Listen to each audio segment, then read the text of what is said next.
الحمد للہ رب العالمین والعاقبۃ للمتقین والصلاة والسلام علی سید الانبیاء والمرسلین اما بعد فاعوذ باللہ من الشیطان الرجیم بسم اللہ الرحمن الرحیم اہدنا الصراط المستقیم صراط الذین انعمت علیہم غیر المغضوب علیہم ولا الضالین صدق اللہ مولانا العلی العظیم۔ پڑھیں الصلاۃ والسلام علیک یا رسول اللہ، الصلاۃ والسلام علیک یا حبیب اللہ، الصلاۃ والسلام علیک یا نبی اللہ، وعلی آلک واصحابک یا نور اللہ، صلی اللہ تعالی علیہ وسلم۔ رب کعبہ کی بارگاہ میں دعا ہے مولا اپنے حبیب صاحب الاولاق صلی اللہ تعالی علیہ وسلم کے صدقہ طفیل ہم تمام حاضرین اور سامعین کو تو دم واپسی تک حق کہنے، حق سننے اور اپنے حق والے بندوں کے دامن سے وابستہ رہنے کی توفیق نصیب فرما۔ ساتھ ہی بارگاہ رب العزت میں دعا ہے کہ مولا ہم گناہگاروں سیاہکاروں کو، ہمارے والدین کو اور ہماری قیامت تک آنے والی تمام نسلوں کو صحیح معنوں میں صحابہ اکرام سے اور اہل بیت اطہار سے سچی پکی محبت کی توفیق نصیب فرما، اور قیامت کے دن اپنے انہی محبوبین کے قدموں میں ہمیں جگہ نصیب فرما۔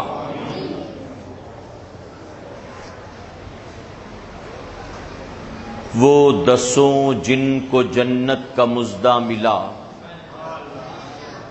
وہ دسوں جن کو جنت کا مژدہ ملا، اس مبارک جماعت پہ لاکھوں سلام۔ اور وہ عمر جس کے آدھا پہ شیدا سکر،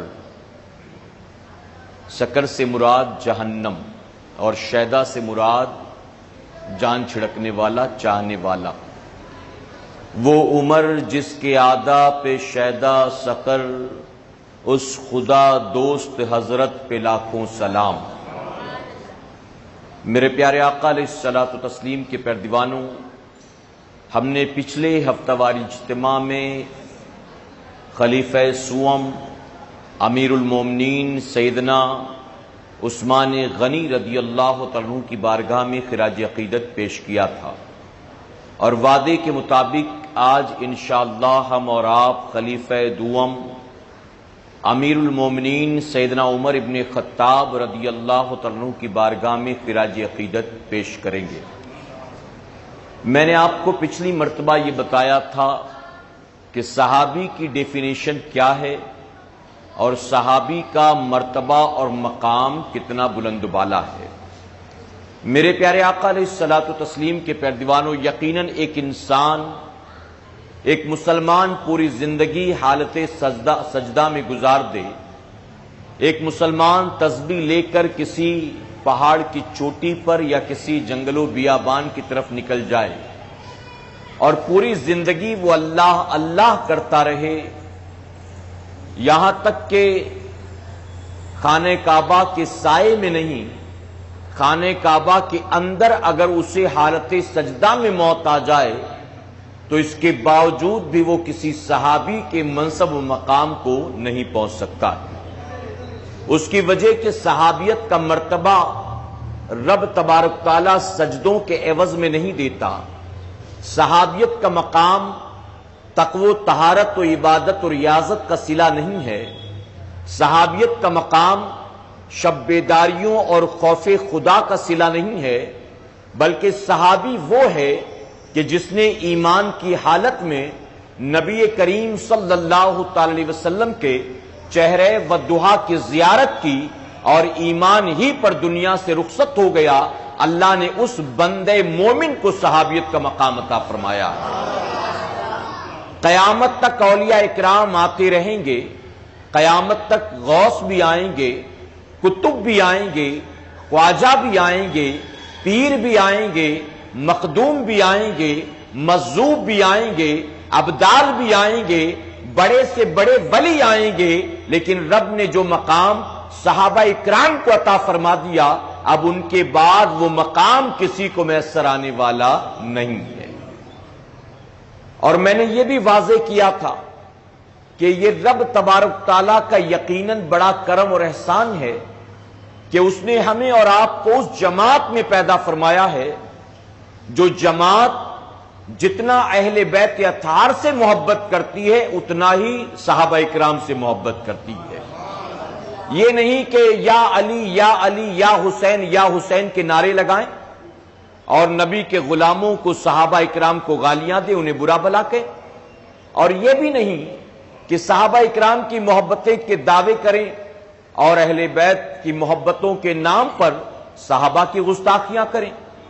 میرے پیارے آقا علیہ الصلوۃ والتسلیم کے پیروانوں، تو یقیناً یہ رب کی بہت بڑی نعمت ہے کہ اس نے ہمیں اور آپ کو اہل سنت والجماعت میں پیدا فرمایا ہے کہ ہم جس طرح سے ماہ محرم الحرام میں کربلا والوں کو یاد کرتے ہیں، امام علی مقام کو یاد کرتے ہیں، اسی طرح سے پورے سال بھر ہم وقتاً فوقتاً کبھی سیدنا صدیق اکبر کے نام پر محفلیں سجاتے ہیں، کبھی سیدنا عمر فاروق اعظم کو خراج عقیدت پیش کرتے ہیں، کبھی عثمان غنی کے نام پر نذر و نیاز کا اہتمام کرتے ہیں، کبھی سیدنا بلال کے نام پر ہم محفلیں منعقد کرتے ہیں۔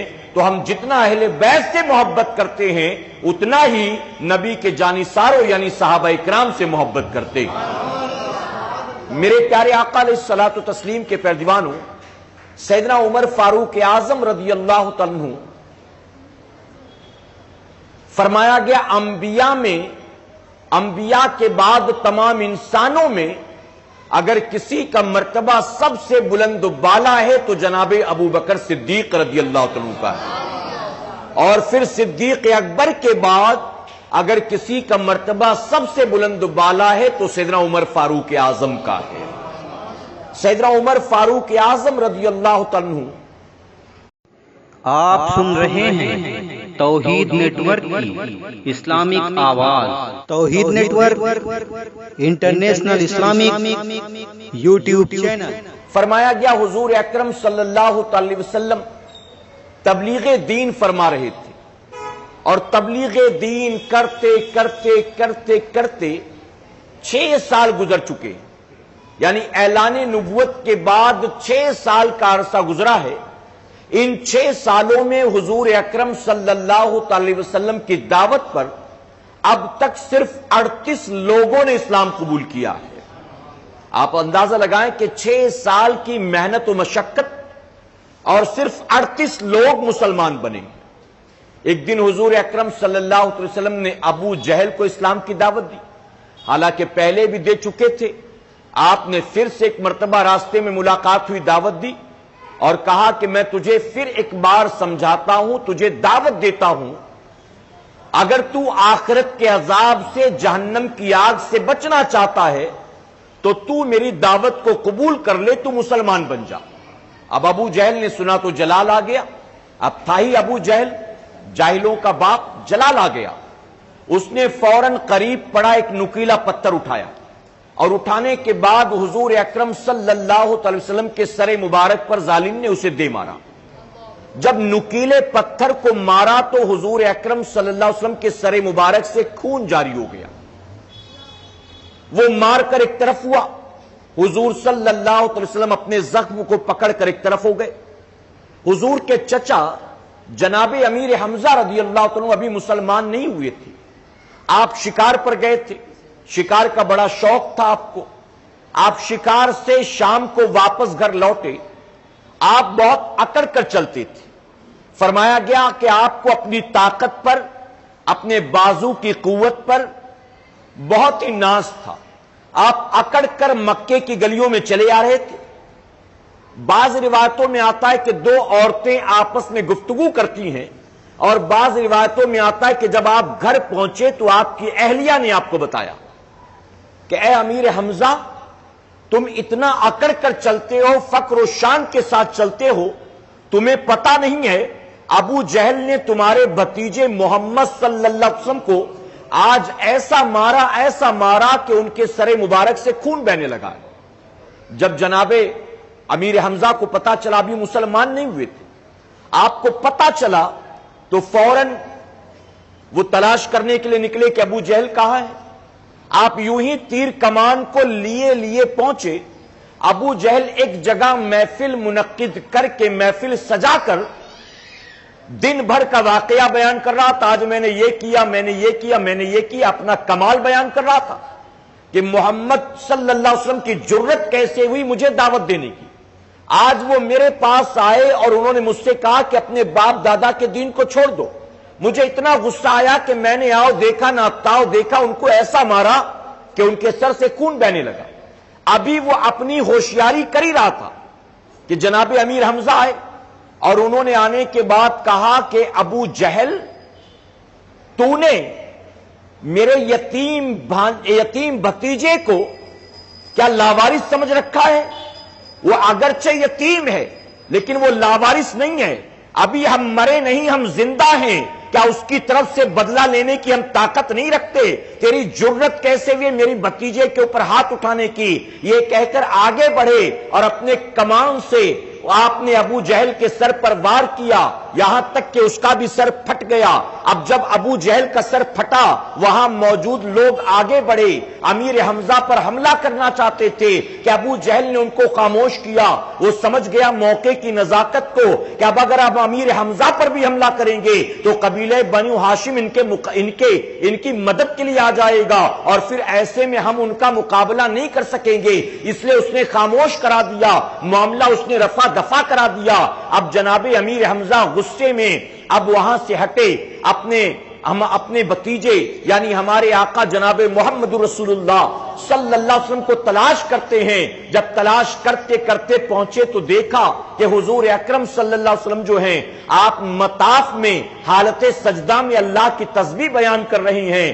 آپ قریب آئے اور آ کر جب آواز دی، اے محمد صلی اللہ علیہ وسلم اپنے سر کو اٹھاؤ، دیکھو میں تمہارا چچا آیا ہوں. آقا نے سر کو نہ اٹھایا، پھر آواز دیا، اے میرے بھتیجے محمد صلی اللہ علیہ وسلم اپنے سر کو اٹھا، دیکھ میں تیرے پاس آیا ہوں. آقا نے سر نہ اٹھایا. پھر تیسری مرتبہ کہا، اے میرے بھتیجے محمد صلی اللہ علیہ وسلم اپنے سر کو اٹھاؤ، دیکھو میں ابو جہل سے تمہارا بدلہ لے کر آیا ہوں. اتنا سننا تھا، میرے آقا صلی اللہ علیہ وسلم نے سر مبارک کو سجدے سے اٹھایا ہے، اور اٹھانے کے بعد اپنے چچا امیر حمزہ کی طرف دیکھا، مسکرائے. امیر حمزہ مسکرائے اور مسکرا کر کہا، کیا بھتیجے، اے محمد کیا تو اس بات پر راضی ہے کہ میں نے ابو جہل سے تیرا بدلہ لے لیا؟ اس کی جرت کیسے ہوئی تجھ پر ہاتھ اٹھانے کی؟ کیا اسے پتا نہیں ہے کہ ہم ابھی زندہ ہیں؟ اللہ نے ہمیں بھی طاقت دی ہے، ہمارے بازوں میں بھی قوت ہے، میں نے اس سے بدلہ لے لیا ہے. آقا فرماتے ہیں کہ چچا میں اس سے راضی نہیں ہوں. آپ عرض کرتے ہیں میں بدلہ لے کر آ رہا ہوں محمد آپ کا، لیکن آپ اس پر بھی راضی نہیں ہیں. پھر آپ راضی کیسے ہوں گے؟ آپ خوش کیسے ہوں گے؟ تو آقا فرماتے ہیں کہ چچا آپ نے امیر حمزہ کو مارا، آپ نے ابو جہل کو مارا، میں اس پر راضی نہیں ہوں، بلکہ جو دعوت میں ابو جہل کو دے رہا تھا اگر وہ دعوت آپ قبول کر لے تو میں اس پر راضی ہو جاؤں گا، میں اس پر خوش ہو جاؤں گا. اب جناب امیر حمزہ نے جب اپنے بھتیجے کو اس حال میں دیکھا اور ان کی زبان سے کلمات سنے تو فوراً عرض کرتے ہیں کہ ٹھیک ہے، اگر تو اسی پر خوش ہوتا ہے تو میں اس کے لیے بھی تیار ہوں. فوراً کلمہ پڑھ کر امیر حمزہ نے اسلام قبول فرما لیا ہے. اب 38 لوگ مسلمان بنے تھے، 39واں نمبر آ گیا جناب امیر حمزہ کا. 39واں نمبر. میرے آقا صلی اللہ علیہ وسلم بہت خوش ہوئے، اور امیر حمزہ کے قبول اسلام پر جو 38 پہلے کے مسلمان تھے انہوں نے بھی بڑی خوشی کا اظہار کیا ہے. خوشی کا اظہار کیا. اب ابو جہل نے وہاں تو ساری چیز برداشت کر لی, لیکن اس نے اس بات کو دل میں رکھا. کیا کیا اس نے راتوں رات ایک ارجنٹ میٹنگ کال کی, اور میٹنگ کال کرنے کے بعد کہا کہ اب تو امیر حمزہ بھی مسلمان بن گئے, 39 لوگ مسلمان بن گئے, اب ہم خاموشی سے بیٹھ نہیں سکتے.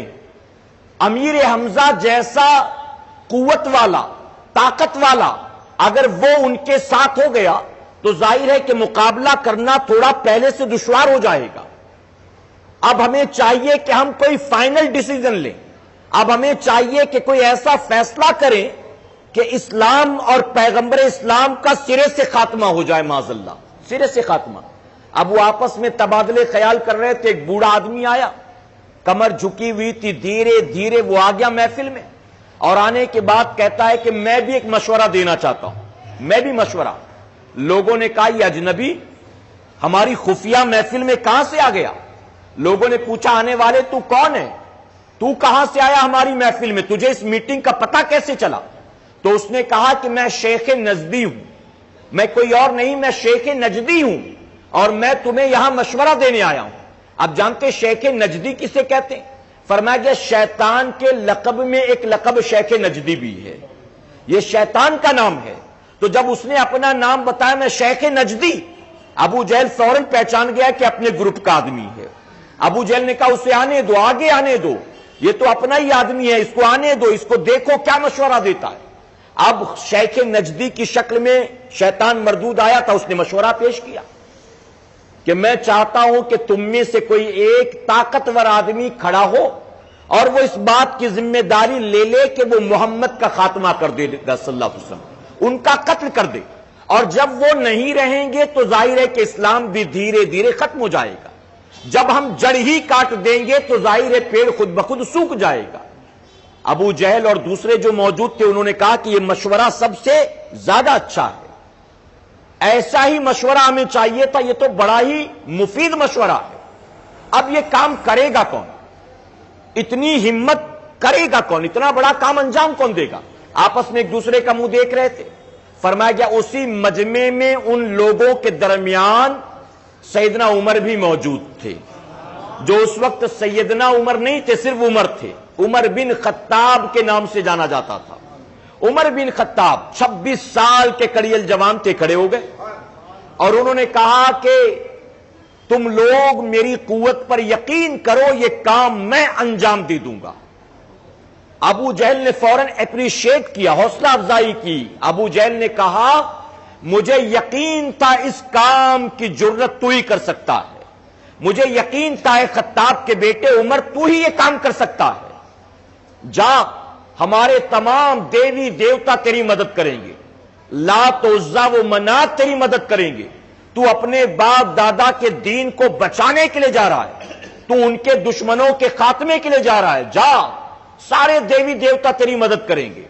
اب یہاں پر میٹنگ ہو رہی ہے حضور اکرم صلی اللہ علیہ وسلم کو ختم کرنے کی, اور وہاں فرمایا گیا مسجد نبوی شریف, فرمایا گیا کہ حضور اکرم صلی اللہ علیہ وسلم اپنے صحابہ کے ساتھ دار ارقم میں دعا کرتے. نماز عشاء سے فارغ ہوئے, دعا کی کہ اللہ تو عمر بن خطاب کے ذریعے اسلام کو عزت عطا فرما. یعنی عرب کا ایک قوتور مسلمان بن چکا, ابھی دوسرا باقی ہے.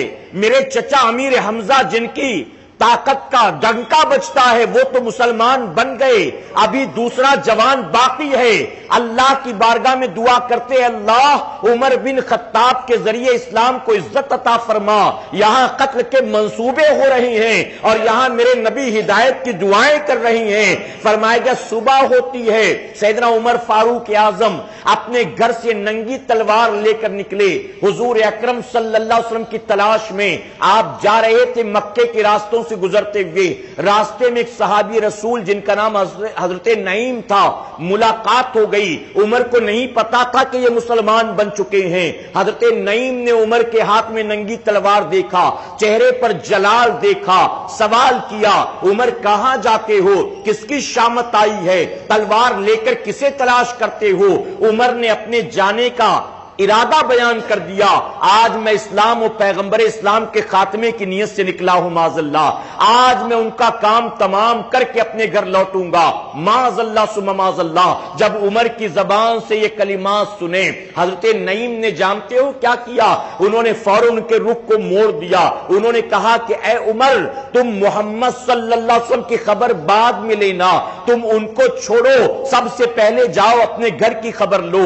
سوال کیا عمر نے، میرے گھر کو کیا ہوا، میرے گھر میں کیا ہو گیا ہے؟ تو جواب دیا حضرت نعیم نے، کیا عمر تجھے پتا نہیں ہے تیری اپنی بہن فاطمہ اور تیرے اپنے بہنوئی سعید بن زید مسلمان بن چکے ہیں، انہوں نے بھی پیغمبر اسلام کا کلمہ پڑھ لیا ہے۔ اب جب عمر نے سنا جلال اور آ گیا کہ جس آگ کو میں بجھانے نکلا تھا یہ تو میرے اپنے گھر تک پہنچ چکی ہے۔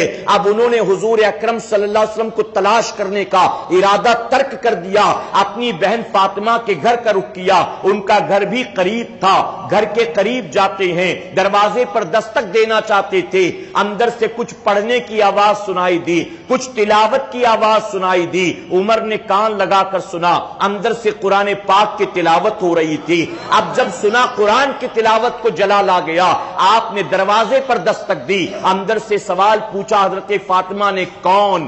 آپ فرماتے فاطمہ فوراً دروازہ کھول، میں عمر آیا ہوں۔ اب حضرت عمر کا نام سننا تھا، ایک صحابی رسول حضرت خباب رضی اللہ عنہ اندر موجود تھے اور وہ سورہ طٰہٰ کی تلاوت کر رہے تھے، حضرت فاطمہ حضرت سعید بن زید سن رہے تھے، یعنی عمر فاروق اعظم کے بہن و بہنوئی سن رہے تھے۔ اب حضرت خباب نے سنا، فوراً اندر کمرے میں چلے جاتے ہیں۔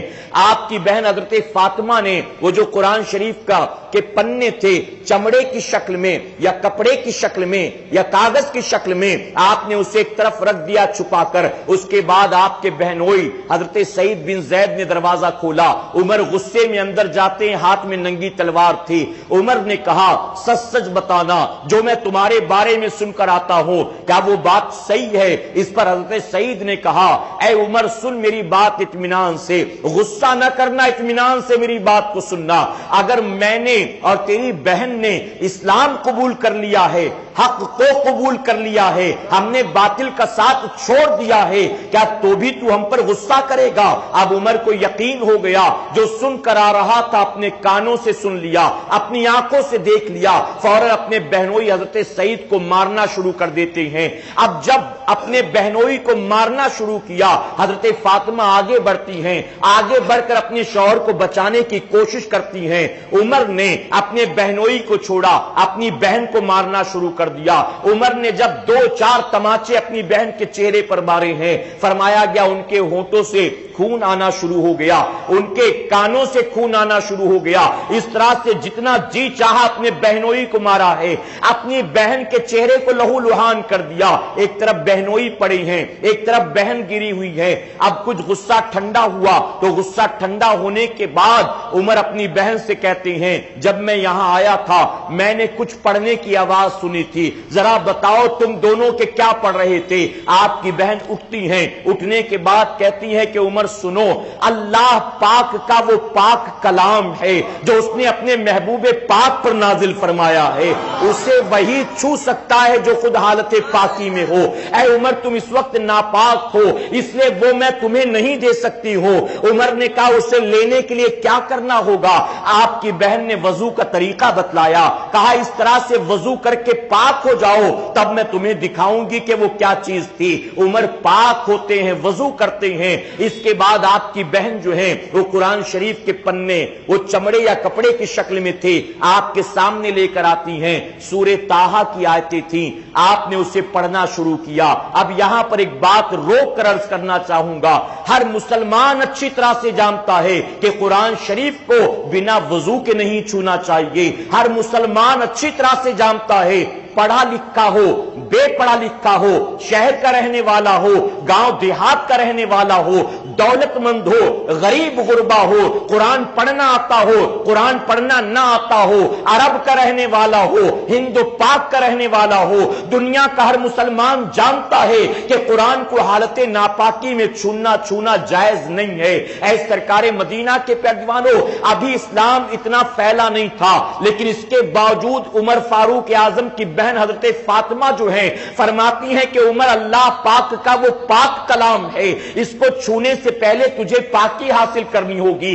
آپ نے وضو کر کے اپنے آپ کو پاک کیا، لیکن جانتے ہو آج کے ترقی یافتہ دور میں جہاں سینکڑوں باطل فرقے وجود میں آ چکے ہیں، وہیں پر ایک فرقہ غیر مقلدین کا اپنے آپ کو جو نام نہاد اہل حدیث کہتے ہیں، ہم جسے عام عوام کی زبان میں وہابی کہتے ہیں، یہ جو ائمہ اربعہ کی تقلید کا انکار کرتے ہیں، ان کا ایک مبلغ ہے جو سوٹ بوٹ پہنتا ہے، ٹائی لگاتا ہے، اپنے آپ کو سوٹ بوٹ پہن کر جینٹل مین سمجھتا ہے، انگریزی میں تقریر کرتا ہے اور لوگ اس کی انگریزی کی تقریریں سن کر متاثر ہوتے ہیں۔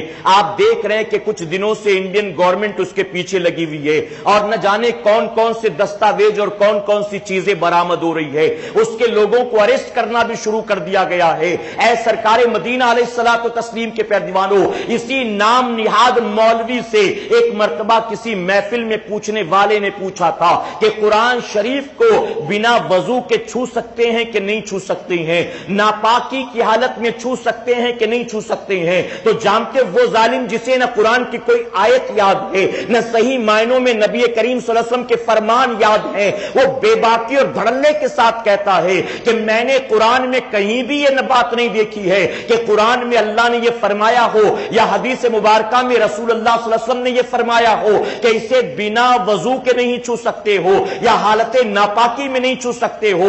اس نے گویا صاف صاف انکار کر دیا، اور صرف اتنا نہیں بلکہ وہ یہاں تک کہتا ہے کہ تمہارے دفتر میں کوئی غیر مسلم نوکری کرتا ہے، تمہارے کالج میں کوئی غیر مسلم تمہارے ساتھ پڑھتا ہے، تمہارے ساتھ کوئی غیر مسلم آفس میں جاب کرتا ہے یا تمہارے دفتر یا تمہاری دکان میں کام کرتا ہے، جب صبح وہ آئے غیر مسلم تو کاروبار شروع کرنے سے پہلے تم اس کے ہاتھ میں قرآن شریف رکھ دینا، اس سے کہنا اس کی چند آیتوں کا پہلے مطالعہ کر لے، اس کو ہندی میں آتا ہو تو ہندی میں دے دو، اردو میں آتا ہو تو اردو میں دے دو، انگلش میں آتا ہو تو انگلش میں دے دو، جس زبان میں بھی وہ پڑھ سکتا ہو قرآن شریف اس کے ہاتھ میں دو، اس سے کہو کہ پہلے تو کچھ قرآن سے پڑھ لے اس کے بعد کاروبار میں لگنا۔ اس پر لوگوں نے پوچھا تھا وہ غیر مسلم حالت ناپاکی میں ہوگا، اس کا تو وضو بھی نہیں ہوگا، وہ تو ہر وقت ناپاک رہتا ہے، تو کیا اس کے ہاتھ میں یوں قرآن دیا جا سکتا ہے؟ تو ظالم نے انکار کیا اور کہا قرآن کو چھونے سے پہلے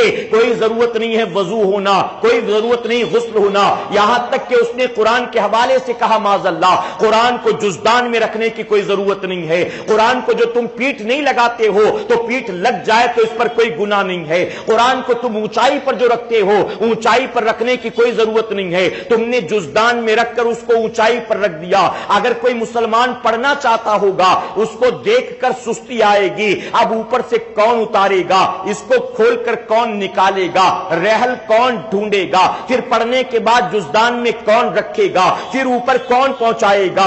اس لیے وہ لوگ پڑھتے نہیں ہیں، تو بہتر ہے کہ قرآن کو نیچے رکھو، جزدان میں مت رکھو تاکہ بآسانی لوگ اس تک پہنچ جائیں۔ صرف یہی نہیں بہت ساری چیزیں اس نے کہی۔ اے سرکار مدینہ کے پیروانوں، گویا قرآن کے حوالے سے جو اس کا یہ لیکچر تھا اس کو سننے کے بعد ہم یہی نتیجہ نکالتے ہیں کہ ظالم قرآن کی عظمتیں بیان نہیں کرتا بلکہ قرآن کی بے حرمتی کا سامان کرتا ہے، قرآن کے حوالے سے لوگوں کا ذہن خراب کرتا ہے اور چاہتا ہے کہ قرآن کو لا کر ناول کے درمیان رکھ دیا جائے، اس کو میگزینز کے درمیان رکھ دیا جائے، اس کو اخبار و دنیاوی لٹریچر کے درمیان رکھ دیا جائے۔ اے سرکار مدینہ کے پیروانوں، ایسی باتوں کے ذریعے لوگوں کے دل میں قرآن کی عظمت پیدا نہیں ہوتی ہے بلکہ لوگوں کے دلوں سے قرآن کی عظمت ختم ہو جاتی ہے۔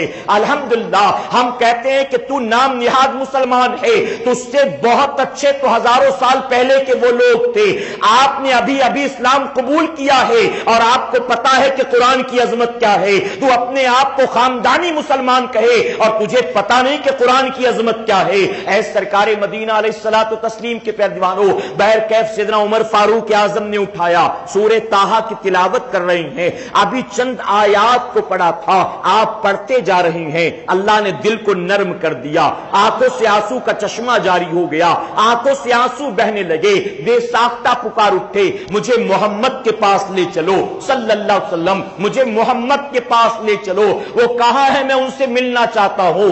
اتنا سننا تھا، وہ صحابی جو اندر چھپے ہوئے تھے باہر نکل آئے، آنے کے بعد کہتے عمر تجھے مبارک ہو، نماز عشاء کے بعد کل رات میرے آقا نے دعا کی تھی اور میں اپنی آنکھوں سے اپنے نبی کی دعا کی قبولیت کو دیکھ رہا ہوں، آقا نے تیرے لیے دعا کی تھی اور اللہ نے دعا کو قبول فرما لیا۔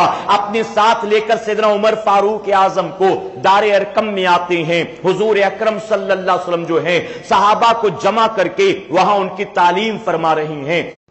آپ سن رہے ہیں توحید نیٹ ورک کی اسلامک آواز، Tawheed network international Islamic YouTube channel. دروازے پر دستک ہوئی، دیکھنے والوں نے باہر دیکھا، ایک صحابی رسول ساتھ ہیں، عمر فاروق اعظم ساتھ ہیں، ہاتھ میں ننگی تلوار ہے۔ اندر جا کر اس نے خبر دی عمر آئے ہیں، ارادہ نیک نہیں معلوم دیتا، ہاتھ میں ننگی تلوار ہے، ان کے ساتھ حضرت خباب ہیں۔ اتنا سننا تھا، امیر حمزہ فرماتے ہیں کوئی گھبرانے کی ضرورت نہیں ہے، میں تمہارے درمیان موجود ہوں، میرے بازوں کو بھی اللہ نے طاقت دی ہے، اگر عمر اچھے ارادے سے آیا ہے ہم آگے بڑھ کر اس کو سینے سے لگائیں گے، اور اگر عمر کا ارادہ اچھا نہیں ہے تو میں وعدہ کرتا ہوں عمر کی تلوار سے میں عمر کی گردن کو مار دوں گا۔ یہ کہنے کے بعد دروازے کو کھولا گیا، فرمایا گیا سیدنا عمر فاروق اعظم اندر تشریف لاتے ہیں۔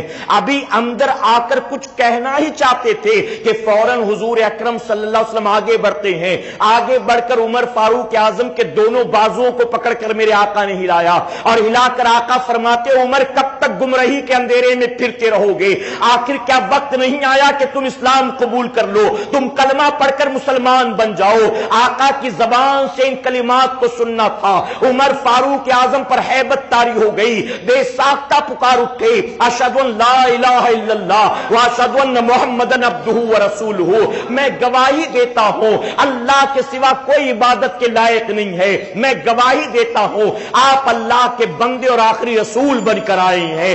اب جب عمر نے یہ کلمہ پڑھ لیا، فرمایا گیا جوش ایمانی کی بنیاد صحابہ کرام نے نعرے تکبیر کو بلند کیا ہے۔ فرمایا گیا عمر کے اسلام قبول کرنے پر جب صحابہ نے نعرے تکبیر کو بلند کیا ہے تو وہ ایسا نعرہ تھا جو پورے مکے کے گلی کوچوں میں گونجا ہے، خانہ کعبہ کی دیواروں سے ٹکرایا ہے، ہر کسی نے سن لیا وہ کیسا نعرہ تھا۔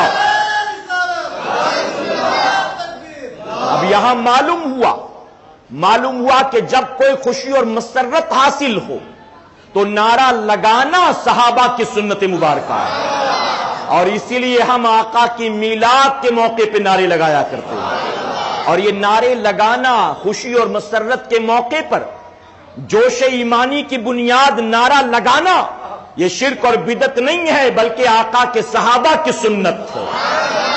ان کی محفلوں میں تالیاں بجائی جاتی ہیں، ہم کہتے تالیاں بجانا یہ ہجڑوں کا طریقہ ہے اور نعرے لگانا یہ صحابہ کا طریقہ ہے، اور اہل سنت والجماعت کے لوگ 1450 سال کے بعد بھی اسی طریقے پر ہیں جو طریقہ سیدنا صدیق اکبر اور سیدنا عمر فاروق اعظم کا تھا۔ میرے پیارے آقا علیہ الصلوۃ والتسلیم کے پیروانوں، قبول اسلام کے بعد اب سیدنا عمر فاروق اعظم حضور اکرم صلی اللہ علیہ وسلم کی بارگاہ میں عرض کرتے یا رسول اللہ صلی اللہ علیہ وسلم مجھے اجازت دیں، کل تک جہاں جہاں اسلام کے خلاف منصوبے ہوتے تھے ان محفلوں میں میں شامل ہوتا تھا، اب مجھے آپ پرمیشن دیں کہ انہی تمام محفلوں میں جا کر اپنے مسلمان ہونے کا بھی اعلان کر دوں۔ سیدنا عمر فاروق اعظم نکلے اعلان کرنے کے لیے، آپ نے لوگوں سے پوچھا مکے میں سب سے ہلکے پیٹ والا کون ہے، سب سے ہلکے پیٹ والا کون ہے مجھے بتاؤ۔ لوگوں نے ایک شخص کا نام بتایا کہ فلاں شخص بہت ہلکے پیٹ والا ہے۔ بعض لوگ ہوتے مرد ہیں، فطرت عورت کی ہوتی ہے، ہوتی کہ نہیں ہوتی ہے؟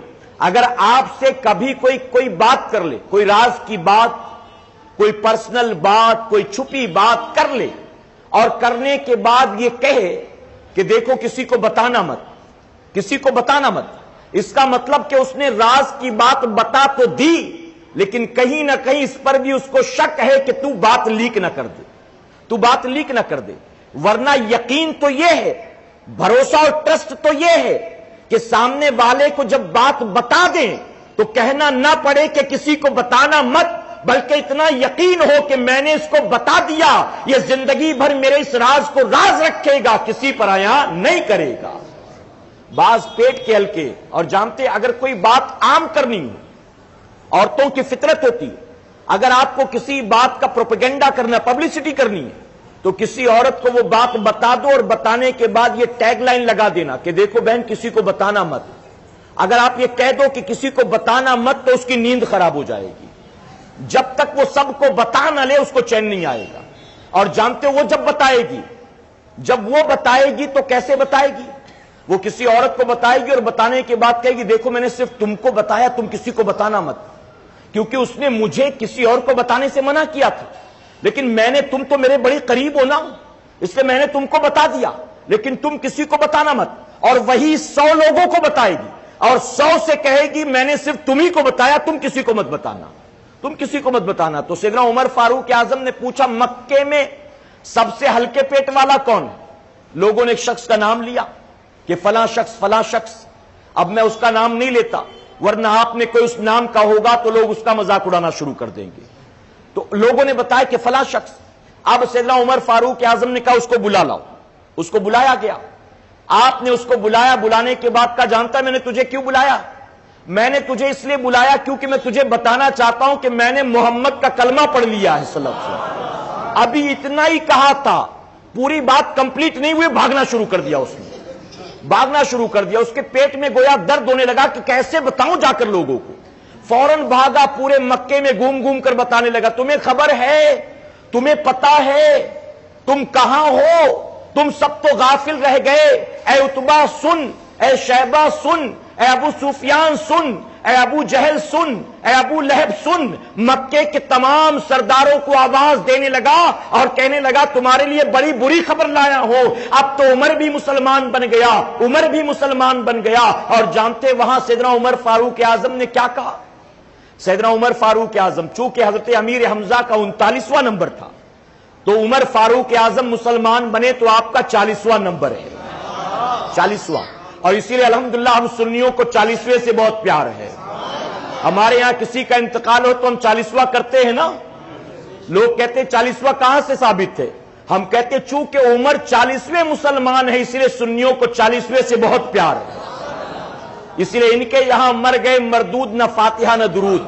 ہمارے یہاں تو تیجا بھی ہوتا ہے، 40واں بھی ہوتا ہے الحمدللہ، اور ہم حضور کی سنت پر عمل کرتے ہوئے اپنے مرحومین کی برسی بھی منایا کرتے ہیں، برسی بھی، اولیاء اکرام کا سالانہ عرس بھی مناتے ہیں۔ تو میرے پیارے آقا کے پیروانوں، سیدنا عمر فاروق اعظم نے حضور اکرم صلی اللہ علیہ وسلم کی خدمت میں عرض کیا یا رسول اللہ صلی اللہ علیہ وسلم، اے آقا کیا ہم حق پر نہیں ہیں؟ تو آقا فرماتے عمر یہ کیسا سوال، بلا شبہ ہم حق پر ہیں۔ عرض کرتے آقا کیا ہمارا دین حق نہیں؟ آقا فرماتے عمر بلا شبہ ہمارا دین حق ہے۔ اسی طرح کچھ اور سوالات، حضور اکرم صلی اللہ علیہ وسلم نے ہر سوال کا جواب دیا۔ سیدنا عمر فاروق اعظم عرض کرتے یا رسول اللہ صلی اللہ علیہ وسلم جب ہمارا دین حق، اللہ حق، ہمارا رسول حق، ہم حق پر، تو ہم حق والے ہو کر اپنے گھروں میں چھپ چھپ کر عبادت کرتے ہیں، اور یہ ناحق لوگ کھلے طور پر خانہ کعبہ کے سائے میں عبادت کرتے ہیں۔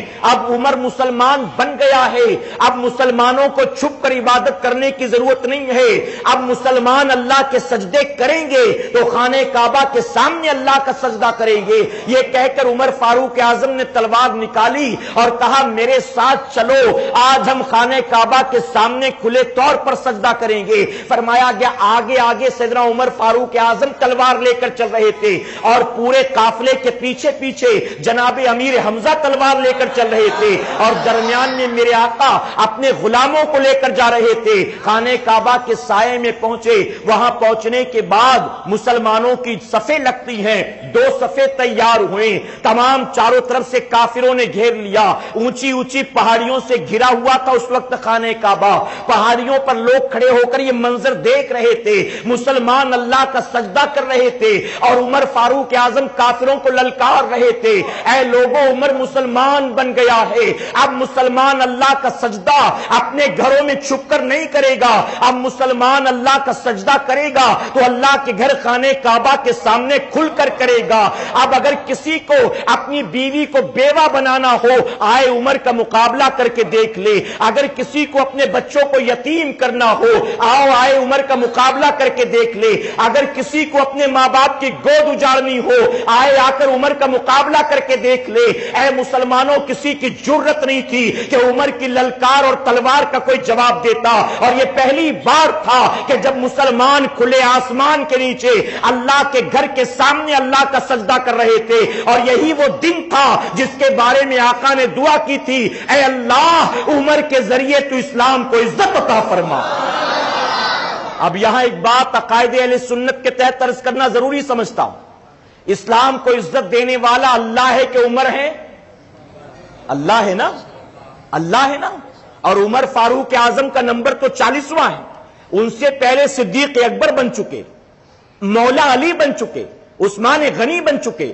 اسلام کی عزت کے لیے کیا میرے نبی کافی نہیں؟ اسلام کی عزت کے لیے کیا ابو بکر کافی نہیں؟ اسلام کی عزت کے لیے کیا عثمان غنی اور مولا علی کافی نہیں؟ اسلام کی عزت کے لیے آخر میرے نبی نے عمر کے لیے دعا کیوں کی تھی؟ اے سرکار مدینہ علیہ الصلوۃ والتسلیم کے پیروانوں، آقا نے اسلام کی عزت کے لیے یوں دعا کی، اللہ عمر کے ذریعے اسلام کو عزت عطا فرما۔ پتا چلا کہ نبی اسلام کی عزت کی دعا کر رہے ہیں اور ہمیں وسیلے کا طریقہ بھی بتا رہے ہیں کہ عزتیں دینے والا تو اللہ ہے، عمر نہیں ہے، لیکن عمر کے ذریعے اللہ اسلام کو عزت عطا فرمائے گا۔ گویا وسیلہ نبی کی سنت مبارکہ ہے، نبی کی سنت۔ میرے پیارے آقا کے پیروانوں، ایک مرتبہ حضور اکرم صلی اللہ علیہ وسلم کی محفل سجی، صحابہ اکرام موجود ہیں، سیدنا عمر فاروق اعظم غیر حاضر، ابھی آئے نہیں، آنے والے تھے، ان کی آمد سے پیشتر جبرائیل علیہ السلام حاضر آئے۔ توجہ ہے نا آپ کی؟ تفسیر نعیمی میں آتا ہے جبرائیل علیہ السلام آئے اور آنے کے بعد یوں عرض کرتے ہیں، یا رسول اللہ صلی اللہ علیہ وسلم آپ کی محفل میں عنقریب عمر آنے والے ہیں۔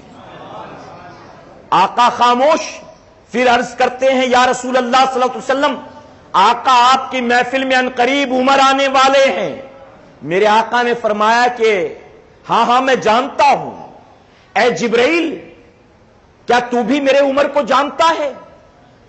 تو جانتے ہو جبرائیل علیہ السلام نے کیا عرض کیا؟ عرض کرتے، آقا زمین والے جتنا عمر کو نہیں جانتے اس سے زیادہ آسمان والے جانتے ہیں۔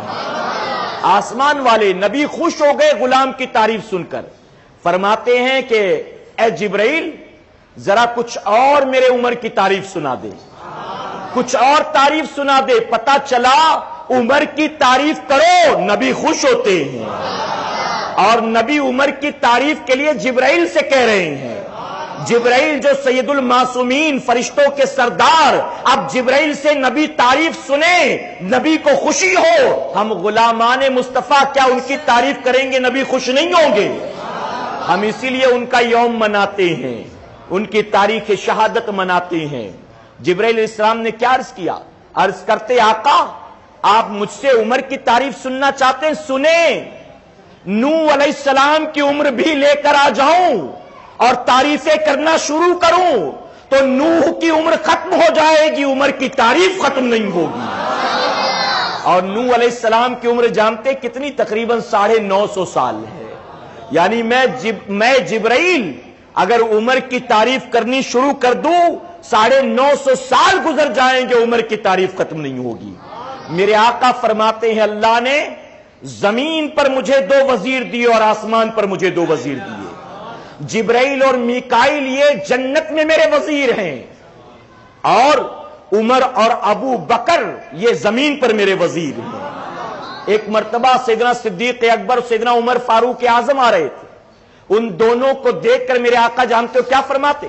آقا فرماتے ابو بکر کی طرف اشارہ کر کے کہ یہ میری آنکھ ہے، اور عمر فاروق اعظم کی طرف اشارہ کر کے کہتے یہ میرا کان ہے، یہ میری آنکھ اور یہ میرا کان۔ اے سرکار مدینہ کے پیارے دیوانوں ذرا اندازہ لگائیں کہ نبی کو اپنے اس غلام سے کتنا پیار تھا، کتنا پیار تھا۔ ارے باقی جتنے مسلمان بنے تھے انہوں نے اسلام خود بخود قبول کیا تھا یا میری دعوت پر قبول کیا، آقا کی دعوت پر قبول کیا تھا، لیکن عمر فاروق اعظم وہ ہیں جو خود سے اسلام قبول کرنے نہیں آئے تھے، نہ نبی کی دعوت پر اسلام قبول کیا بلکہ آقا نے دعائیں مانگی تھی اور عمر کو اللہ سے مانگ کر میرے نبی نے لیا تھا۔ اور جانتے جو چیز خود بخود مل جائے اس کی بھی اہمیت ہوتی ہے، لیکن جو مانگ کر لی جائے اس کی کتنی اہمیت ہوتی ہے۔ تو عمر تو وہ ہیں جنہیں اللہ سے مانگا تھا میرے نبی نے، میرے پیارے آقا علیہ الصلوۃ والتسلیم کے پیارے دیوانوں، سیدنا عمر فاروق اعظم رضی اللہ عنہ تمام غزوات میں حضور کے ساتھ شامل ہوئے۔ کوئی اسلامی جنگ ایسی نہیں جس میں عمر فاروق اعظم شامل نہ ہوئے ہوں، اور یہی سیدنا عمر فاروق اعظم ہے جو میدان جنگ میں کافروں کی صفوں پر صفے پلٹ دیا کرتے تھے۔ جانتے ان کے بازوؤں کی قوت کا عالم کیا ہے؟ عمر فاروق اعظم کے بازوؤں کی قوت، فرمایا گیا داہنے ہاتھ میں جو اللہ نے طاقت دی تھی وہی طاقت اللہ نے ان کے بائیں ہاتھ میں عطا فرمائی تھی۔ ہم میں سے ہر ایک داہنے ہاتھ میں زیادہ طاقت رکھتا ہے، اور جو لوگ لیفٹی ہوتے ہیں، لیفٹ ہینڈ سے کھاتے ہیں، لیفٹ ہینڈ سے لکھتے ہیں، لیفٹ ہینڈ سے سارے کام کرتے ہیں، ان سے کہو رائٹ سے کوشش کرو، نہیں کر پاتے۔ تو جو دائنے سے کام کر لیتے ہیں بائیں سے وہ کام نہیں کر پاتے، جو بائیں سے کام کرتے ہیں دائنے سے وہ کام نہیں کر پاتے۔ لیکن فرمایا گیا عمر فاروق اعظم کو دائنے ہاتھ میں اللہ نے جو قوت دی تھی وہی قوت بائیں ہاتھ میں عطا فرمائی تھی، اور عمر کی قوت کا عالم یہ تھا، ان کی ہیبت و رعب دبدبے کا عالم یہ تھا۔ آقا فرماتے عمر تجھے دیکھ کر تو شیطان راستہ بدل کر بھاگ جاتا ہے۔ اب یہاں پر کوئی اعتراض یہ نہ کرے کہ عمر گویا نبی سے زیادہ طاقتور تھے، معاذ اللہ ثم معاذ اللہ، کہ عمر کو دیکھ کر شیطان بھاگے نبی کو دیکھ کر نہ بھاگے، معاذ اللہ۔ نہیں، میں آپ کو مثال دوں، توجہ ہے نا آپ کی، میں آپ کو مثال دوں۔ مان لیجئے کوئی شیخ صاحب، پیر صاحب راستے سے چلے آ رہے تھے اور راستے میں موجود ایک کتا ان پر بھونکنے لگا۔ اب شیخ صاحب نے اسے بڑا دوڑایا، بھگایا، دھتکارا، ڈرایا، نہیں بھاگا، وہ واپس چلے گئے۔ تھوڑی دیر کے بعد وہی شیخ صاحب ڈنڈا لے کر آئے۔ اب جب ڈنڈا لے کر لوٹے تو ڈنڈا دیکھتے ہی کتا بھاگ گیا، ڈنڈا دیکھتے ہی نہ ڈرایا نہ دھمکایا بلکہ ڈنڈا دیکھا کتا بھاگا۔ اب کوئی کہے گا کہ پیر صاحب میں وہ طاقت نہیں ہے جتنا ڈنڈے میں طاقت ہے، کہ پیر صاحب تو پہلے بھی آئے تھے کتا نہیں بھاگا، ڈنڈا دیکھا تو کتا بھاگا، تو ڈنڈا طاقتور ہے پیر صاحب طاقتور نہیں۔ تو میں کہتا ہوں اسی راستے پر ڈنڈا ڈال دو، کیا کتا صرف ڈنڈے کو زمین پر پڑا دیکھے گا ڈر جائے گا؟ کہ ڈنڈا پڑا ہوا ہے وہ راستہ بدل دے گا؟ نہیں۔ تو پتا چلا کہ ڈنڈے کی طاقت نہیں ہے، یہ پیر صاحب کی طاقت ہے۔ ہاں ڈنڈا ہاتھ میں تھا تو ڈنڈا کارگر ثابت ہوا کیونکہ پیر صاحب اور شیخ صاحب کے ہاتھ میں تھا، تو یہ طاقت ڈنڈے کی نہیں انہی پیر صاحب کی ہو گئی۔ تو عمر کو جتنی طاقتیں، فضیلتیں، مرتبے، بزرگی، شان سب ملی، جب تک اسلام قبول نہیں کیا تھا ان کا وہ معاملہ نہیں تھا۔ یہ سب کچھ ملا ہے تو یہ نبی کا فیضان ہے، یہ نبی کا فیضان۔ میرے پیارے آقا علیہ الصلوۃ والتسلیم کے پیارے دیوانوں، ایک مرتبہ میں مثال دیتا ہوں، مولا علی کرم اللہ وجہ الکریم آپ بیٹھے ہوئے سوکھی روٹیاں چبا رہے تھے، سوکھی روٹیاں، اور سوکھی روٹیاں چبانے میں بڑی تکلیف ہو رہی تھی۔ دیکھنے والوں نے کہا علی تم تو وہی ہو کہ جس نے خیبر کے دروازے کو ایک ہاتھ سے اکھاڑ کر پھینک دیا تھا، ایک ہاتھ سے خیبر کے دروازے کو اکھاڑ کر پھینکنے والا علی آج سوکھی روٹیاں چبانے کی طاقت نہیں رکھتا۔ تو جانتے ہو کیا جواب دیا تھا علی نے جواب دیا تھا کہ اس وقت میں نے خیبر اکھاڑا تھا تو اس طاقت میرے بازوؤں کی نہیں تھی، وہ میرے نبی کے نگاہوں کی قوت تھی۔ وہ سامنے تھے تو بازوؤں میں وہ قوت تھی، آج وہ سامنے موجود نہیں ہیں تو علی اپنی طاقت سے توڑتا ہے تو روٹی بھی توڑی نہیں جاتی ہے، روٹی بھی۔ یا یہی اہل سنت والجماعت کا عقیدہ ہے۔ تو عمر فاروق اعظم کو جو ملا سب کچھ اللہ نے محبوب کے صدقے میں عطا فرمایا ہے، سب کچھ۔ میرے پیارے آقا کے پیارے دیوانوں، ایک مرتبہ حضور اکرم صلی اللہ علیہ وسلم ایک جنگ فتح کر کے واپس مدینہ منور آئے۔ جب مدینے لوٹے تو ایک چھوٹی سی بچی آئی، آ کر کہنے لگی یا رسول اللہ صلی اللہ علیہ وسلم میں نے یہ منت مانگی تھی کہ آپ جب جنگ فتح کر کے آئیں گے تو میں دف بجا کر آپ کا استقبال کروں گی. محبت سے کہیں, میں دف بجا کر آپ کا استقبال کروں گی. فتح تو مل گئی, اجازت ہو تو منت پوری کر لوں, منت پوری کر لوں. آقا نے اجازت دے دی. اب وہ دف بجا کر نبی کی نعت پڑھنے لگی. سیدنا صدیق اکبر آئے, وہ بجاتی رہی. مولا علی آئے, وہ بجاتی رہی. تھوڑی دیر میں سیدنا عمر فاروق اعظم آئے. جیسے ہی سیدنا عمر فاروق اعظم کی آہٹ ہوئی, اس لڑکی نے فوراً وہ دف اپنے پیروں کے بیچ میں چھپا لیا, اور چھپایا نہیں بلکہ اس کو پلٹ کر اس کے اوپر بیٹھ گئی جیسے کچھ ہو ہی نہیں رہا تھا. بیٹھ گئی. میرے آقا صلی اللہ علیہ وسلم نے سارا معاملہ دیکھا. جب وہ بچی دف کو پلٹ کر بیٹھ گئی, آقا مسکرائے اور مسکرا کر فرماتے ہیں کہ علی اے عمر تو وہ ہے کہ جسے دیکھ کر شیطان بھی بھاگ جاتا ہے, شیطان بھی. اب یہاں معلوم ہوا کہ اگر کوئی یہ منت مانگے, اب اس لڑکی نے دف بجا کر نبی کی نعت پڑھی تھی نا, تو اگر کوئی یہ منت مانگے کہ میرا یہ کام ہو جائے گا میں نبی کے میلاد کی محفل سجاؤں گا, اگر میرا یہ کام ہو جائے گا میں نبی کے نعت کی نوری محفل سجاؤں گا, تو اب یہ منت مانگنا جائز ہے کہ ناجائز ہے بتاؤ؟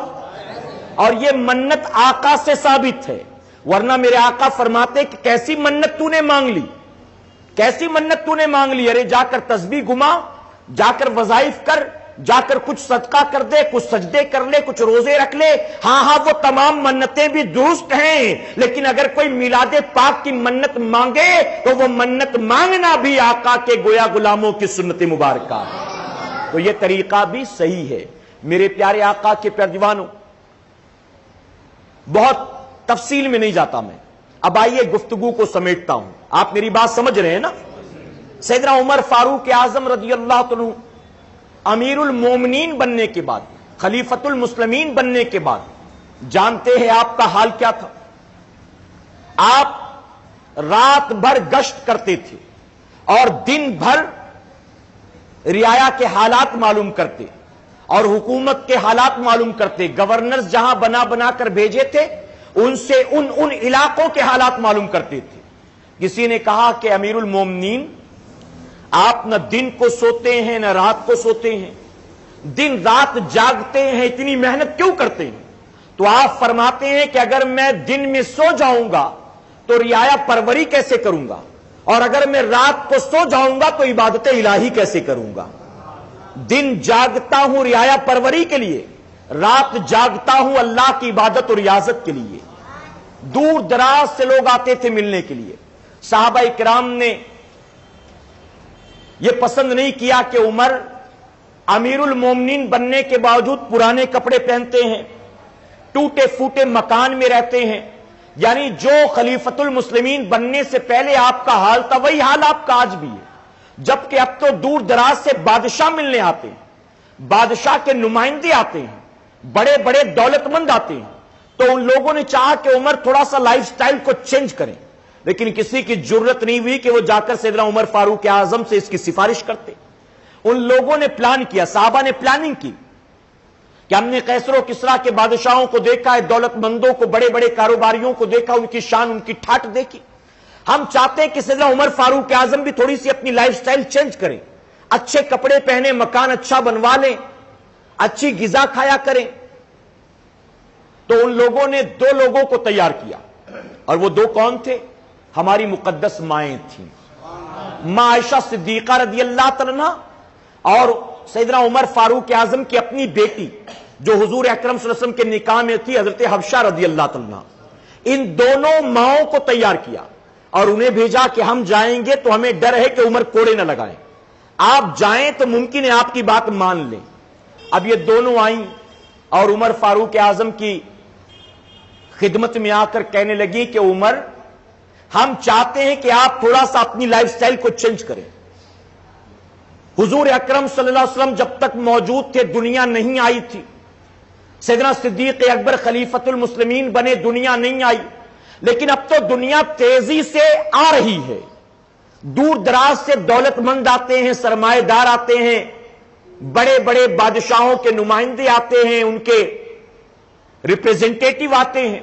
ایسے میں ہم چاہتے ہیں کہ آپ اچھے جوڑے پہنا کریں, آپ اچھا مکان بنوا لیں, آپ اپنی طرف سے ایک تھوڑا سا اپنے لیے تنخواہ مقرر کر لیں اور آپ تھوڑی سی زندگی بدلیں. تو جانتے عمر فاروق اعظم اٹھ کر بیٹھ گئے, جلال آ گیا. آپ نے فوراً کہا کہ سب سے پہلے مجھے یہ بتاؤ کہ آپ لوگوں کو بھیجا کس نے ہے, مجھے اس کا نام بتاؤ تاکہ میں کوڑے سے اس کی خبر لوں. مجھے بھیجنے والے کا نام بتاؤ کہ بھیجا کس نے, جرت کس کی ہوئی.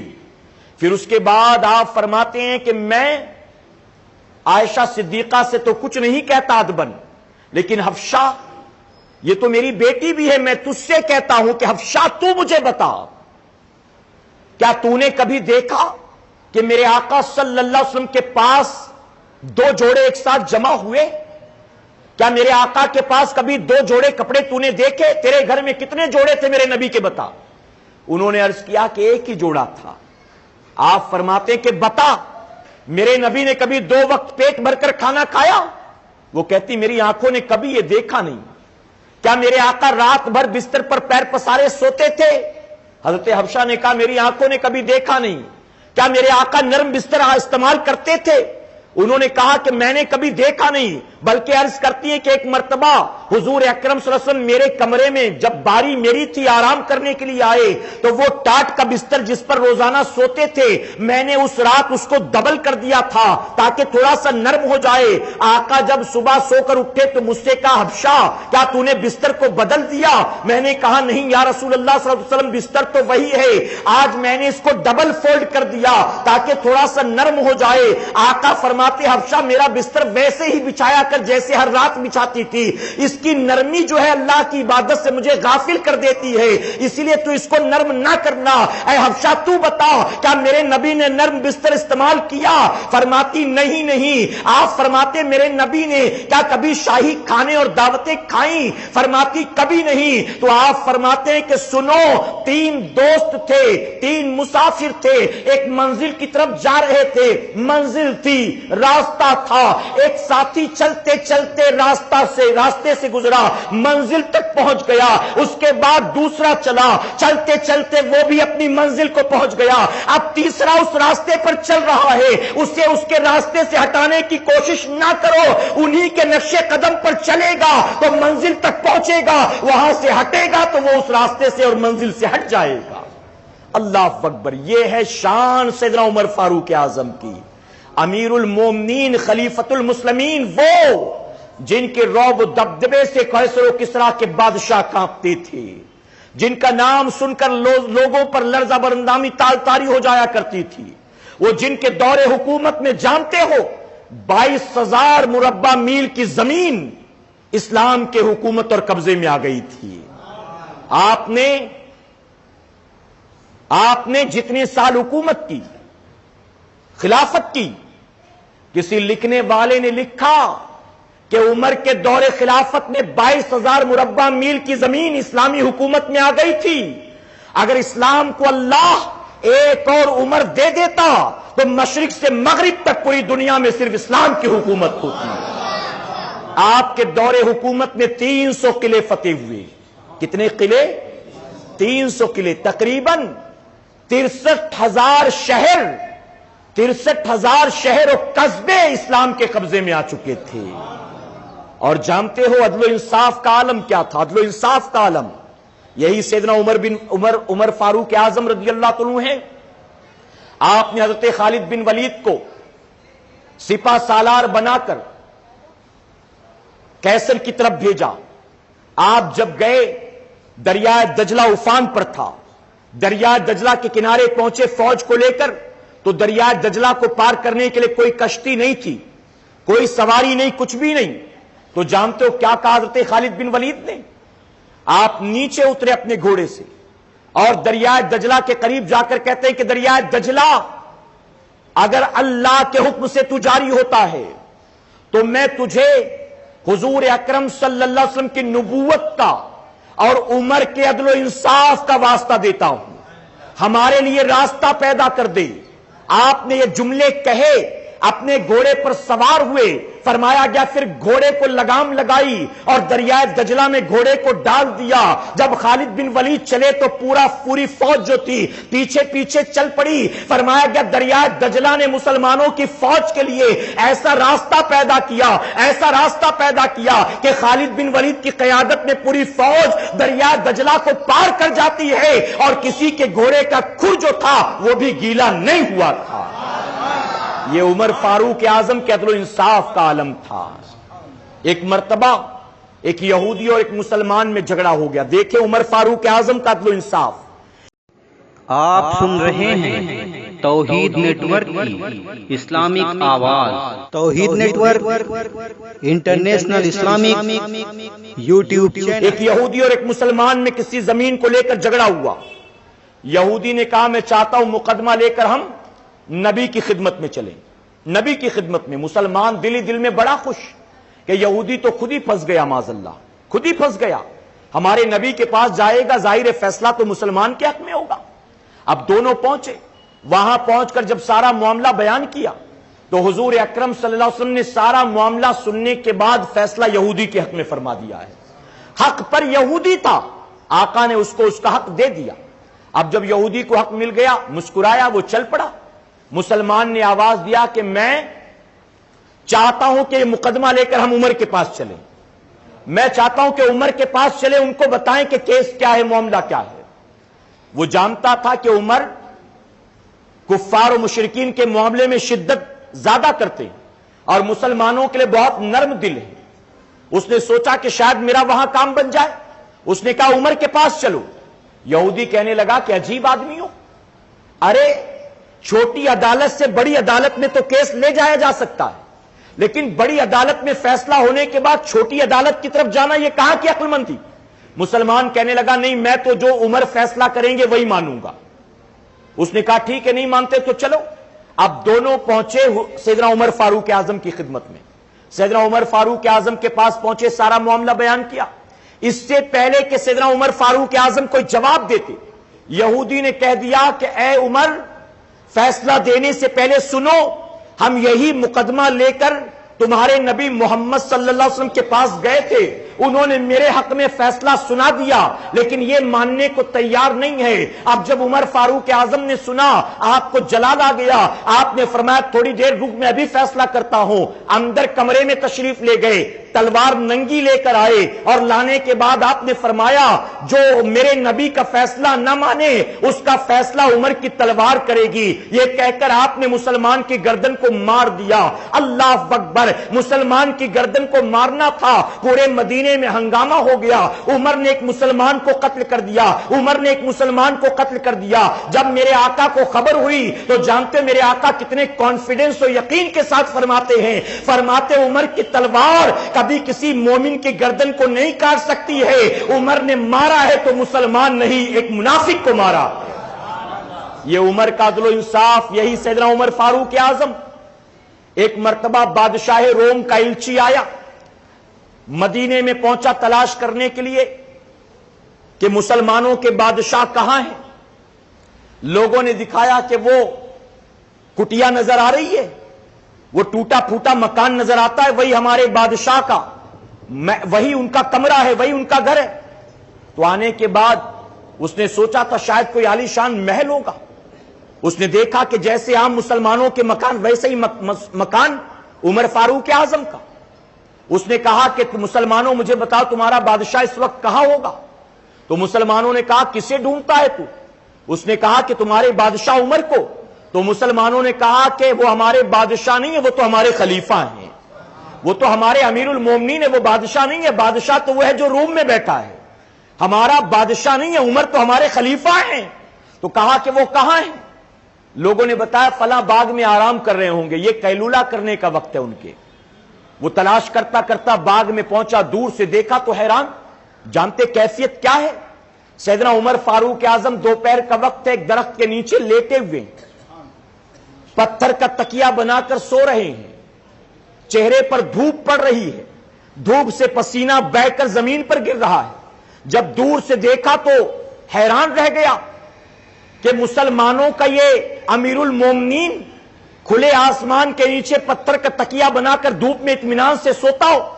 ہمارے بادشاہ نرم نرم بستر پر سوتے, انہیں نیند نہیں آتی, انہیں جان کا کھٹکا ہوتا ہے, اور یہ بالکل ساری دنیا سے انجان اطمینان کی نیند سوتا. قریب آیا عمر فاروق اعظم نے, آہٹ سنی, آنکھ کھل گئی. آپ اٹھ کر بیٹھے, آنے والے نے اپنا تعارف پیش کیا. پھر اس نے کہا کہ اے مسلمانوں کے امیر المومنین, مجھے تعجب ہے کہ ہمارے بادشاہوں کو نرم بستروں پر نیند نہیں آتی اور تم کھلے آسمان کے نیچے اطمینان سے سوتے ہو, آخر اس کا راز کیا ہے؟ تو جانتے ہو عمر فاروق اعظم نے کیا جواب دیا؟ آپ فرماتے ہیں کہ بتا تو نے میرے لباس کو کیسا پایا؟ اس نے کہا جیسے تمام مسلمانوں کا. آپ نے فرمایا تو میرا گھر بھی دیکھ آیا ہے, میرے گھر کو کیسا پایا؟ اس نے کہا جیسے عام مسلمانوں کا. آپ نے فرمایا تو نے مجھے کیسا پایا؟ اس نے کہا جیسے عام مسلمانوں کو. تو عمر فاروق اعظم فرماتے میں وہ ہوں جو اپنے مکان پر جو ہے ناز نہیں کرتا, اپنے لباس پر ناز نہیں کرتا, اپنے عہدے اور پوسٹ پر ناز نہیں کرتا, اپنی شان و شوکت اور شوکت و حکومت و خلافت پر ناز نہیں کرتا. میں وہ ہوں جو محمد عربی کی غلامی پہ ناز کرتا ہوں, اور یہی غلامی ہے جو مجھے عدل و انصاف کا پیکر بناتی ہے. اور جب عمر عدل کرتا ہے تو آسمان کے نیچے دھوپ میں اسے نیند آتی ہے, اور تیرے بادشاہ ظلم کرتے ہیں, اسی لیے نرم بستر پر بھی انہیں نیند نہیں آتی.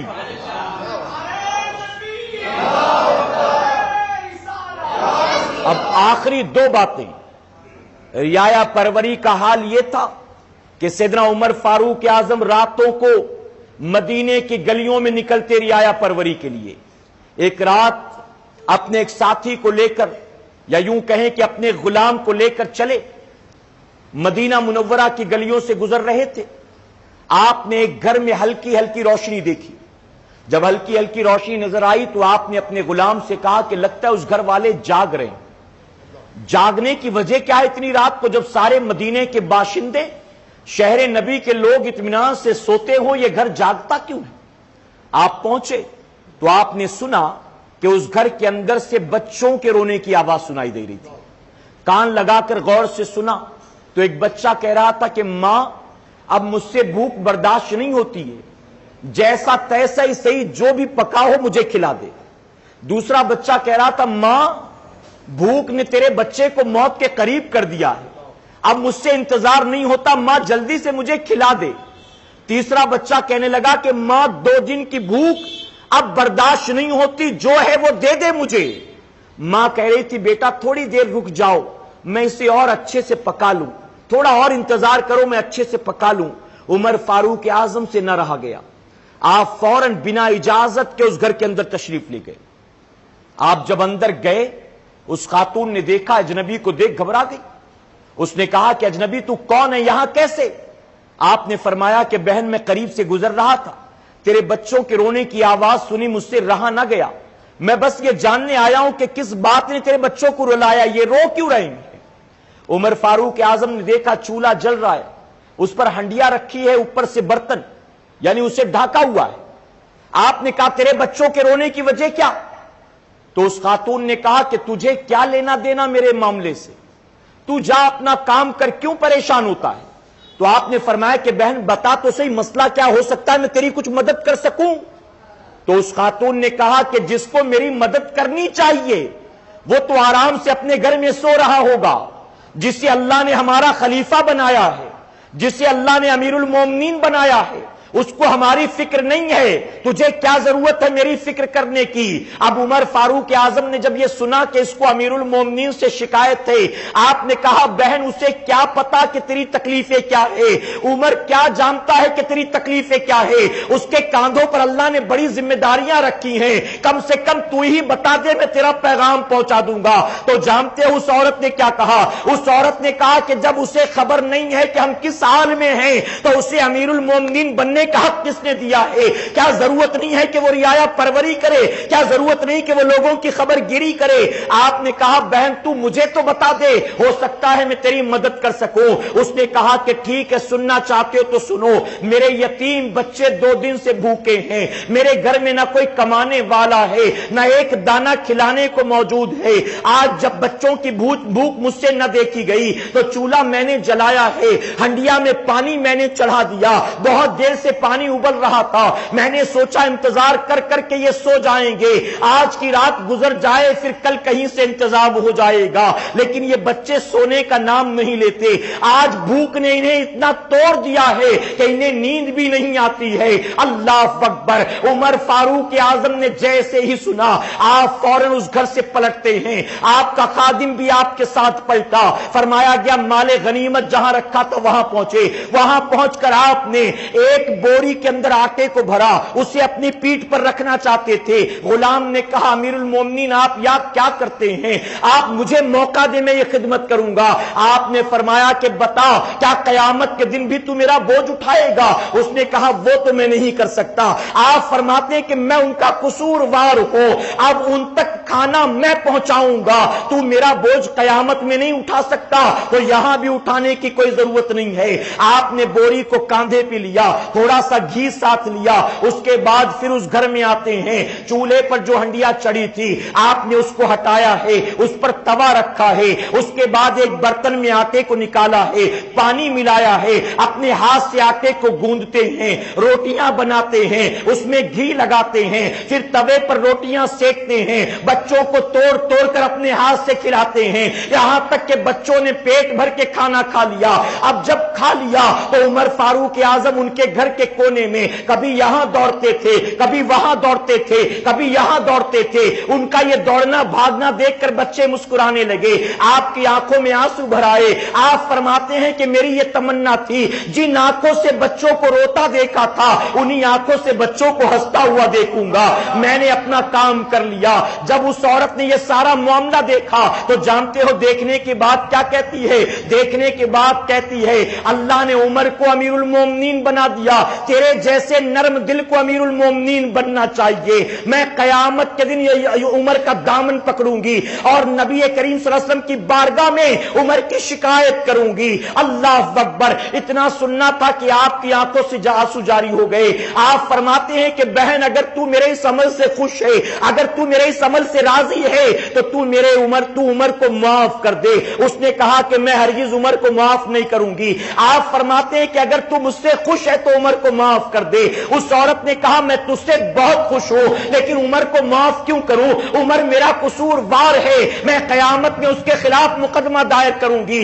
آپ فرماتے بہن اگر مجھ سے خوش ہے تو عمر کو معاف کر دے۔ اس نے کہا کہ تو عمر کی معافی کیوں چاہتا ہے، بار بار عمر کو معاف کیوں کروانا چاہتا ہے؟ تو جانتے ہو آخر کار آپ کو کہنا پڑا بہن میں کوئی اور نہیں بلکہ تیرا قصوروار عمر ہوں جو تیرے سامنے موجود ہوں۔ اللہ اکبر! یہ سننا تھا۔ عورت بے ساختہ پکار اٹھی اگر آپ ہی واقعی ہمارے امیر المومنین ہیں، میں وعدہ کرتی ہوں قیامت کے دن میں گواہی دوں گی کہ اللہ نے جس منصب پر بٹھایا تھا عمر نے اس منصب کا حق ادا کر دیا ہے، اس کے حق کو ادا کر دیا۔ اللہ اکبر! یہی سیدنا عمر فاروق اعظم ہیں۔ مال غنیمت کہیں سے آتا ہے، آپ نے مال غنیمت کو تقسیم کرنا شروع کیا۔ 1000 دینار نکالا، امام حسین کے ہاتھوں میں رکھ دیا۔ 1000 دینار نکالا، امام حسن کی جھولی میں ڈال دیا۔ آپ کے اپنے بیٹے حضرت عبداللہ ابن عمر آگے بڑھے، عمر فاروق اعظم نے مال غنیمت میں سے 500 دینار نکالے اور اپنے بیٹے عبداللہ کو دے دیا۔ عبداللہ نے جب 500 دینار دیکھا کہا بابا آپ نے حسن کو 1000 دیا، آپ نے حسین کو 1000 دیا، مجھے آپ نے صرف 500 دینار دیے۔ جلال آ گیا، فوراً فرماتے ہیں کہ تو حسن حسین کی برابری کرتا ہے؟ کیا تیرا باپ حسن حسین کے باپ کی طرح ہے؟ کیا تیری ماں حسن حسین کی ماں کی طرح ہے؟ کیا تیرا نانا حسن حسین کے نانا کی طرح ہے؟ کیا تیری نانی حسن حسین کے نانی کی طرح ہے؟ کیا تیری خالہ حسن حسین کے خالہ کی طرح ہے؟ کیا تیری پھوپھی حسن حسین کے پھوپھی کی طرح ہے؟ تو ان کی برابری کرتا ہے، یہ کہہ کر اپنے باپ بیٹے کو ڈانٹ دیا۔ اللہ اکبر! اتنا سننا تھا۔ ایک صحابی موجود تھے، سارا معاملہ دیکھا، وہ فوراً پہنچے علی کی خدمت میں، سارا معاملہ بیان کیا۔ آج جب امام حسن حسین کو سیدنا عمر فاروق اعظم نے 1,000 دینار دیے تو ان کے بیٹے نے یہ تقاضا کیا، اس پر عمر کو جلال آ گیا۔ تو جانتے ہو مولا علی نے سنا تو مسکرا کر کیا فرماتے ہیں؟ یہ واقعہ میں اس لیے بتاتا ہوں، یہ جو علی کی محبت کا دم بھرتے ہیں اور عمر فاروق اعظم کی گستاخیاں کرتے ہیں، وہ جو جھوٹے الزام سیدنا عمر فاروق اعظم پر لگاتے ہیں، ان کی اصلاح کے اور ایمان کے عقیدے کی حفاظت کے لیے بات کہتا ہوں۔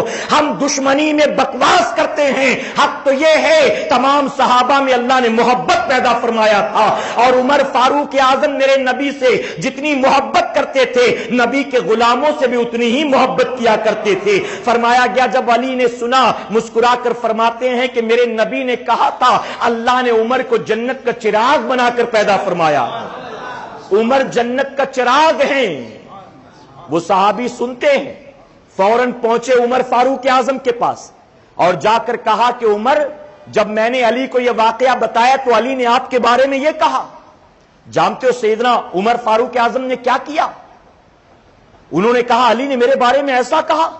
فوراً ایک کاغذ لیا، قلم لیا، پہنچے علی کی خدمت میں، علی بتاؤ تم نے میرے بارے میں کیا کہا تھا؟ مولا علی نے کہا کہ میں نے یہ کہا کہ میرے آقا نے فرمایا عمر جنت کے چراغ ہیں۔ تو جانتے ہو کیا کہتے عمر فاروق اعظم؟ کہتے علی جو تم نے کہا ہے اس کاغذ پر لکھ کر دے دو۔ علی نے لکھ کر دے دیا، فوراً اپنے بیٹے عبداللہ کے ہاتھ میں دیتے ہیں اور دے کر کہتے ہیں کہ عبداللہ اسے سنبھال کر رکھنا، جب میرا انتقال ہو جائے تو اس کاغذ کے ٹکڑے کو میرے کفن میں رکھ دینا، یہی میری بخشش کی ضمانت بن جائے گا، یہی میری جنت کی ضمانت۔ اللہ اکبر۔ وہ سیدنا عمر فاروق اعظم، میرے پیارے آقا کے پیارے دیوانوں، کیا میں بتاؤں عمر فاروق اعظم کے حوالے سے۔ آپ نے آخری بات توجہ ہے نا آپ کی، آپ نے ایک رات خواب دیکھا کہ ایک سرخ رنگ کا مرغ جو تھا وہ آپ کو 3 چونچ مارتا ہے، 3 بار۔ آپ اٹھے، جمعہ کا دن تھا، جمعہ کے خطبے میں آپ نے یہ واقعہ بیان کر دیا کہ میں نے کل رات ایسا خواب دیکھا، اور اس خواب کی تعبیر یہ ہے کہ عنقریب ایک آتش پرست جو ہے وہ مجھے قتل کرنے والا ہے، قتل کرنے والا۔ بتائیے خواب میں جو دیکھا اس کی تعبیر عمر فاروق اعظم ممبر پر کھڑے ہو کر بتا رہے ہیں۔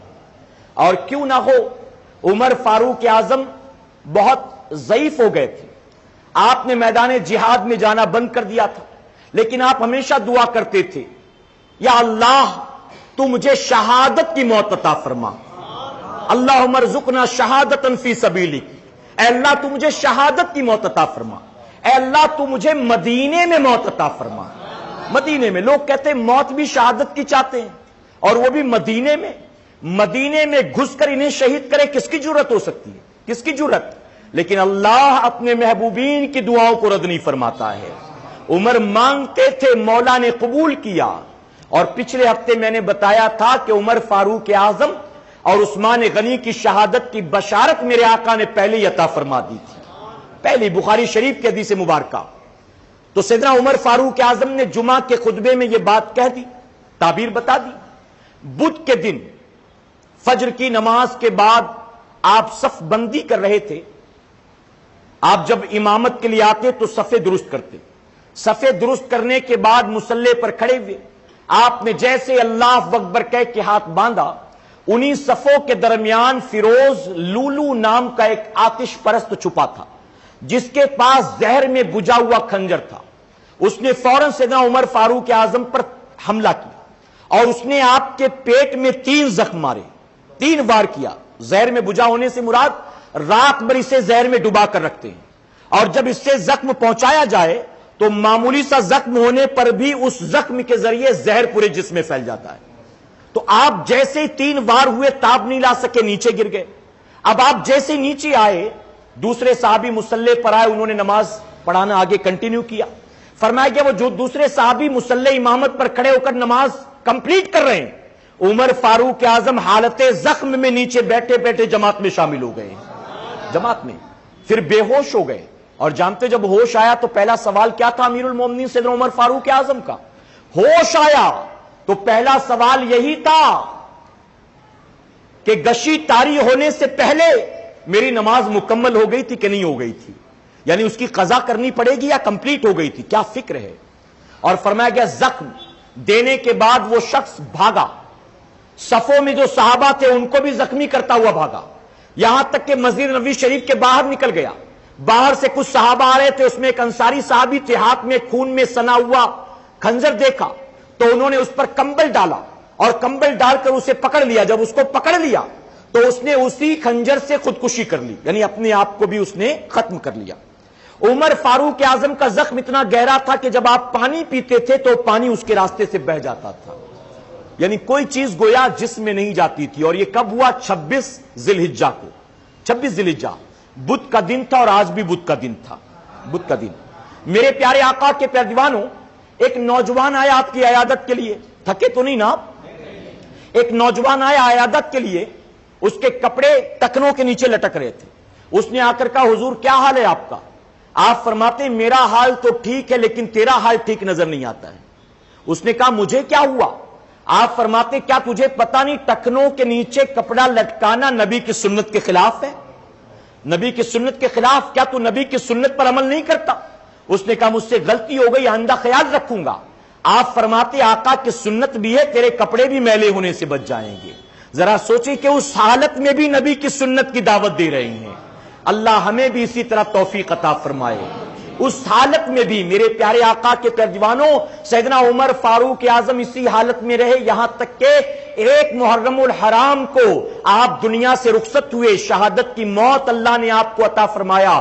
آپ نے وصال سے پہلے اپنے بیٹے حضرت عبداللہ کو ماں عائشہ صدیقہ کے پاس بھیجا اور کہا جا کر ام المومنین سے یہ کہنا کہ عمر یہ چاہتا ہے کہ اگر وہ اجازت دیں تو ان کے حجرے میں نبی کے قدموں میں مجھ کو دفن کر دیا جائے۔ جب عبداللہ ابن عمر پہنچے تو انہوں نے فرمایا کہ میں نے ماں عائشہ صدیقہ کو عمر فاروق اعظم کے غم میں روتا ہوا پایا ہے، یعنی وہ رو رہی تھی کہ امیر المومنین کو ظالم نے مارا ہے۔ جب میں نے ان کے سامنے یہ درخواست کی تو جانتے ہو اس پر کیا جواب دیا تھا عائشہ صدیقہ رضی اللہ عنہ نے؟